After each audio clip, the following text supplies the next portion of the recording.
ઓમ શ્રી ગણેશાય નમઃ. જય શ્રી કૃષ્ણ મિત્રો. શ્રીમદ ભાગવત ગીતાના આપણે વિચાર સાંભળીશું.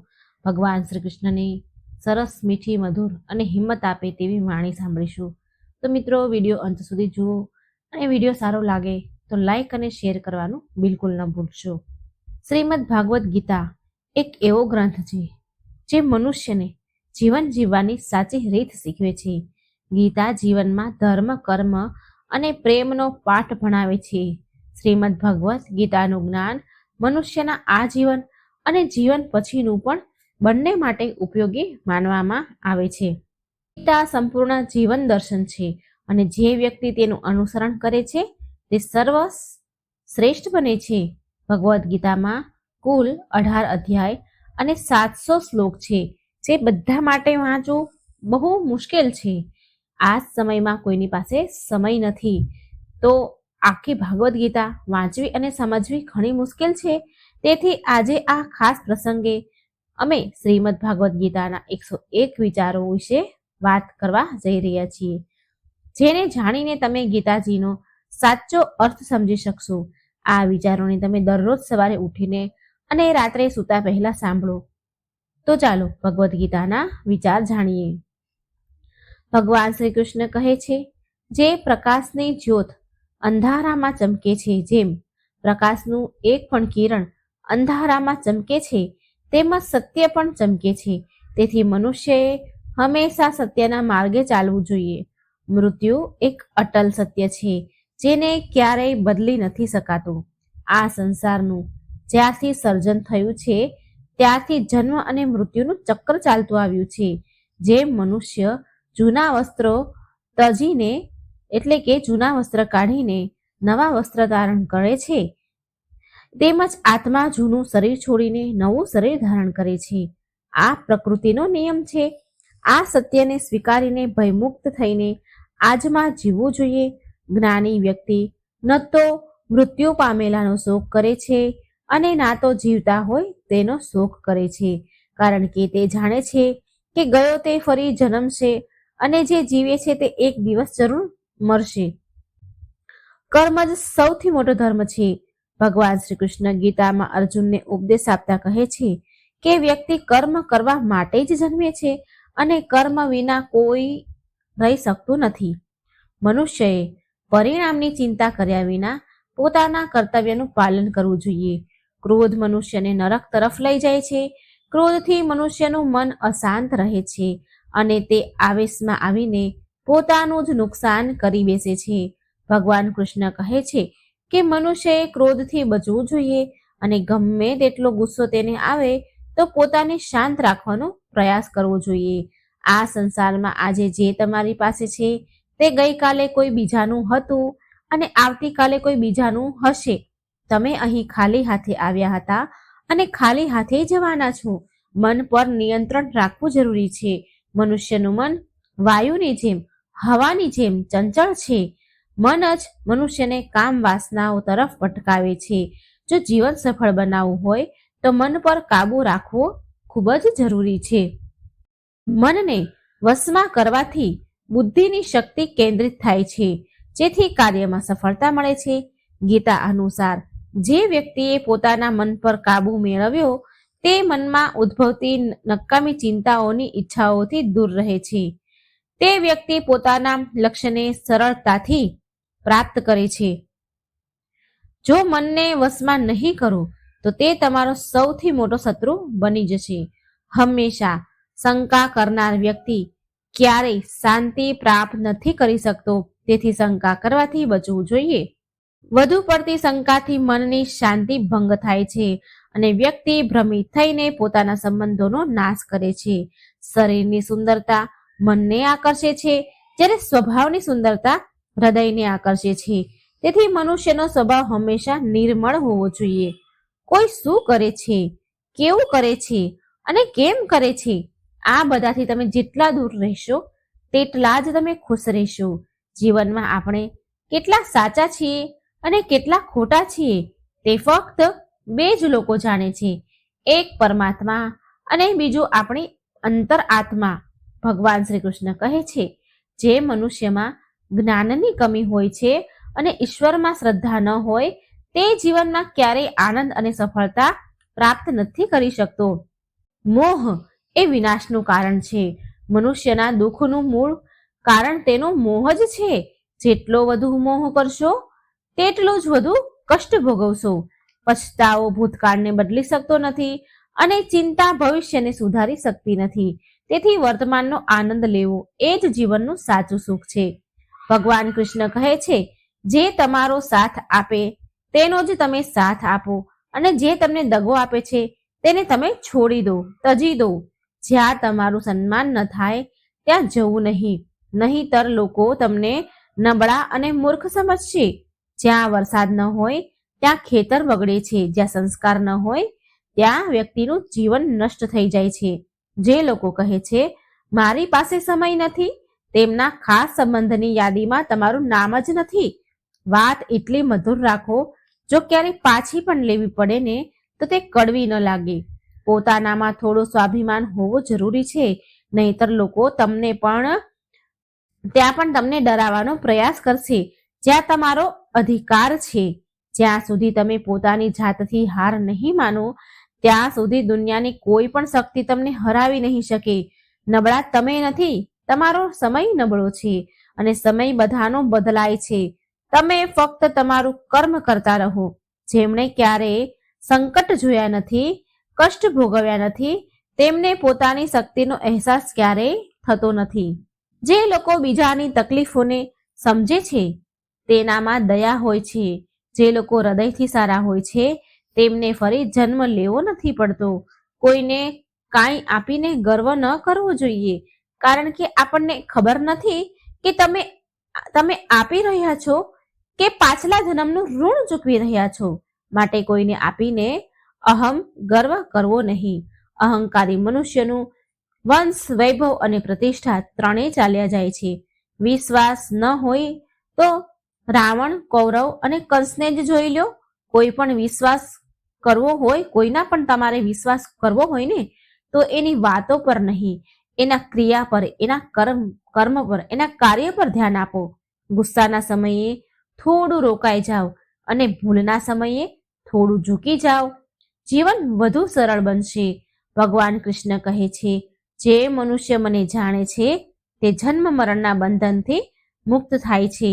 જે મનુષ્ય ભગવદ્ ગીતા વાંચીને તેનું અનુસરણ કરે છે તેના બધા જ દુષ્કર્મનો નાશ થાય છે. બધા જ દુષ્કર્મનો પ્રભાવ નાશ પામે છે.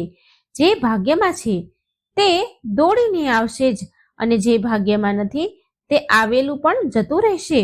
જે મનુષ્ય સુખ દુઃખમાં, માન અપમાનમાં શાંત રહે છે તે મનુષ્ય મને અતિ પ્રિય છે. આ સંસાર મારી જ માયા છે. આ સંસાર મારાથી જ ઉત્પન્ન થયું છે. હું જ તેનું પાલન પોષણ કરું છું અને હું જ આ સૃષ્ટિનો નાશ કરું છું. હું ભૂત, વર્તમાન અને ભવિષ્યના બધા પ્રાણીઓને જાણું છું, પરંતુ વાસ્તવિકમાં મને કોઈ જાણતું નથી.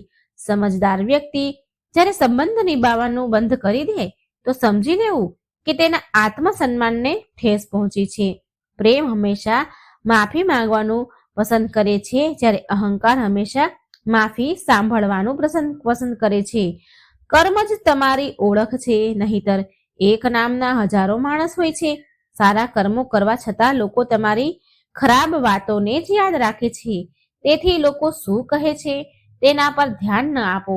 જેટલું શક્ય હોય તેટલું ચૂપ રહેવું સારું, કારણ કે સૌથી વધુ પાપ મનુષ્યની જીભ જ કરાવે છે. કોઈને દગો આપો એ એક ઋણ છે જે તમને કોઈ બીજાના હાથે ચોક્કસ મળશે. સારી નજર એ જ છે જે ફક્ત પોતાની ખામીઓ અને બીજાના ગુણ શોધે છે.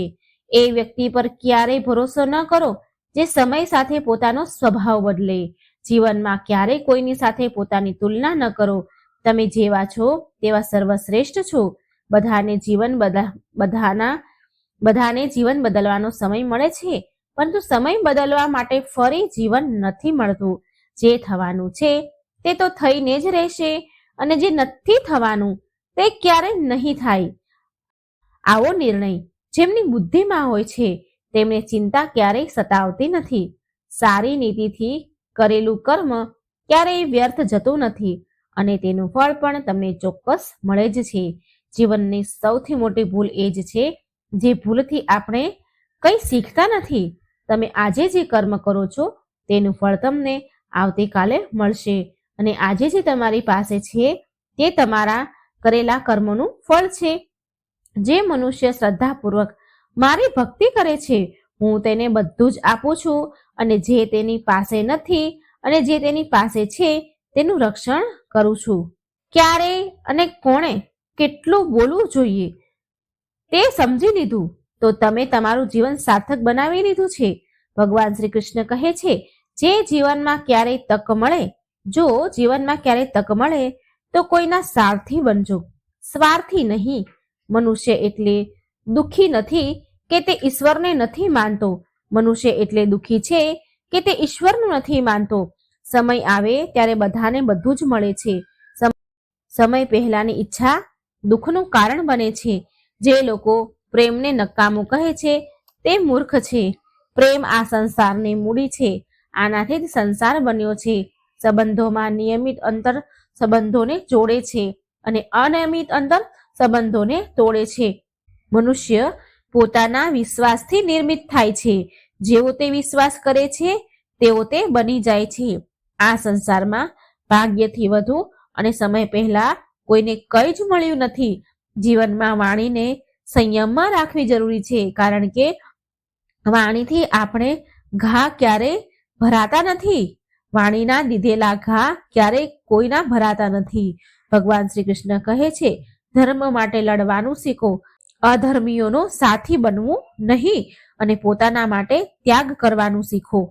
સત્ય હંમેશા પાણીના તેલના ટીપાની જેમ હોય છે. ગમે તેટલું અસત્યનું પાણી રેડો પણ સત્ય હંમેશા ઉપર તરતું જ રહે છે. જીવનમાં ક્યારેય ન તો આનંદમાં વચન આપો, ન ક્રોધમાં જવાબ આપો અને ન તો દુઃખમાં કોઈ નિર્ણય લો. વ્યક્તિ ભલે લાખ વસ્તુઓ જાણે, ભલે આખું જગતને જાણે, પરંતુ તે પોતાને નથી જાણતો. તે અજ્ઞાની છે. જો કોઈ તમને નકારે તો દુઃખી ન થાવ કારણ કે તે ખરેખર તમારી કિંમત જાણતા નથી.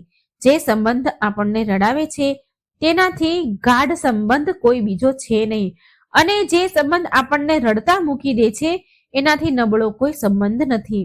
હંમેશા શાંત રહો. આનાથી તમે તમારા જીવનમાં પોતાને ખૂબ જ મજબૂત જોશો કારણ કે લોખંડ ઠંડુ થવા પર જ મજબૂત બને છે પરંતુ ગરમ થવા પર તેને કોઈ પણ આકારમાં ઢાળી શકાય છે. કોઈ વિપત્તિના સમયે તમને આ ગુણો બચાવે છે કે તમારું જ્ઞાન, તમારી વિનમ્રતા, તમારી બુદ્ધિ, તમારું આંતરિક સાહસ, તમારા સારા કર્મ, સત્ય બોલવાની આદત અને ઈશ્વરમાં વિશ્વાસ. મુશ્કેલ સમયમાં વ્યક્તિ એકલો થઈ જાય છે પરંતુ મુશ્કેલીઓના કારણે તે જ વ્યક્તિ મજબૂત બને છે. જે તમને સન્માન આપે છે તેને સન્માન આપો. હેસિયત જોઈને માથું નમાવું એ કાયરતાનું લક્ષણ છે. દુનિયામાં ગમે તેવી પરિસ્થિતિ આવે એક કામ કરું, તમારા જીવનને ઉપરવાળાને સોંપી દો. ભગવાન પર એવો વિશ્વાસ રાખો જેવો બાળક રાખે છે. જેને હવામાં ઉછાળો તો તે હસે છે, ડરતો નથી કારણ કે તે જાણે છે તમે તેને પડવા નહીં દો. બસ આવો જ વિશ્વાસ તમે ભગવાન પર જ રાખો. ભગવાન શ્રી કૃષ્ણ કહે છે તું પોતાને નાનો ન સમજ. જ્યાં તારા પોતાના મોઢું ફેરવી લે છે ત્યાં હું તારો સાથ આપીશ. કોઈની સામે એટલું પણ ન ઝૂકો કે તે તમને પડેલા સમજે. લોકો તમારી કદર ત્યારે જ કરશે જ્યારે તમે તેમની જેમ નજર અંદાજ કરવાનું શીખી જશો. જે સંબંધ આપણને રડાવે તેનાથી ગાઢ કોઈ સંબંધ નથી. જે સંબંધ આપણને રડતા મૂકી દે તેનાથી નબળો કોઈ સંબંધ નથી અને ખરાબ સમયમાં પણ જે સંબંધ નિભાવે તેનાથી કોઈ મોટો સંબંધ નથી. ભગવાન શ્રી કૃષ્ણ કહે છે જે લાગણીઓને સમજે છે તે પોતાનું અને જે લાગણીથી દૂર રહે તે પારકું. જે દૂર રહીને પણ નજીક હોય તે પોતાનું અને જે નજીક રહીને પણ દૂર રહે તે પારકું. મનુષ્ય હંમેશા પોતાના ભાગ્યને દોષ આપે છે. જો કે તે જાણે છે કે ભાગ્યથી ઉપર તેનું કર્મ છે જે તેના પોતાના હાથમાં છે. સમજદાર વ્યક્તિ એ જ છે જે બીજાને જોઈને એમના ગુણોથી કંઈ શીખે છે. તેમની સાથે સરખામણી કે ઈર્ષ્યા નથી કરતો આ દુનિયામાં કોઈ કોઈનું હમદર્દ નથી હોતું. લાશને મરદાને સ્મશાનમાં મૂકીને પોતાના જ પૂછે છે કે હજી કેટલો સમય લાગશે. દુઃખ આવવું પણ જરૂરી છે, તો જ જીવન પૂર્ણ બને છે. ફક્ત ખુશી મનુષ્યને મજબૂત નથી બનાવતી અને ના તો જીવનના બંને પાસાઓથી પરિચિત કરાવે છે. ભગવાન કૃષ્ણ કહે છે, મનની શાંતિથી મોટું આ સંસારમાં કોઈ સંપત્તિ નથી. જે વ્યક્તિએ પોતાના મનને શાંત રાખવાનું શીખી લીધું, તેનાથી વધુ ધનવાન આ સંસારમાં બીજું કોઈ નથી. સમય મનુષ્યના બનાવેલા માર્ગ પર નથી ચાલતો. મનુષ્યએ સમયના બતાવેલા માર્ગ પર ચાલવું પડે છે. આને જ નિયતિ કહેવાય છે. જીવન ત્યારે જ કઠિન લાગે છે જ્યારે આપણે પોતાને બદલવાને બદલે પરિસ્થિતિઓને બદલવાનો પ્રયાસ કરીએ છીએ. દુનિયામાં ફક્ત માતા અને પિતા જ એવા છે કે જે ઈચ્છે છે કે અમારા બાળકો અમારાથી પણ વધુ સફળ બને. સમય, મિત્રો અને સંબંધો એ એવી વસ્તુઓ છે જે આપણને મફત મળે છે, પરંતુ તેની કિંમતનો અહેસાસ ત્યારે થાય છે જ્યારે એ ખોવાઈ જાય છે. જીવનમાં કેટલાક દુઃખ એવા હોય છે જે આપણે જીવવા નથી દેતા અને કેટલી ફરજ એવી હોય છે કે આપણને મરવા નથી દેતી. તમે ગમે તેટલા સારા કર્મ કરો, પરંતુ તમારી પ્રશંસા ફક્ત સ્મશાનમાં જ થશે. દર્શક મિત્રો, ગીતા વાણી બોલતી વખતે જો મારાથી કોઈ ભૂલચૂક થઈ ગઈ હોય તો ક્ષમા માંગુ છું અને આશા રાખું છું કે તમને આ ગીતા વાણી મારી જરૂર પસંદ આવી હશે. તો મિત્રો, વિડીયોને લાઈક કરજો, શેર કરજો અને આ ચેનલને સબસ્ક્રાઇબ કરવાનું ભૂલશો નહીં. જય શ્રી કૃષ્ણ. રાધે રાધે. Thank you.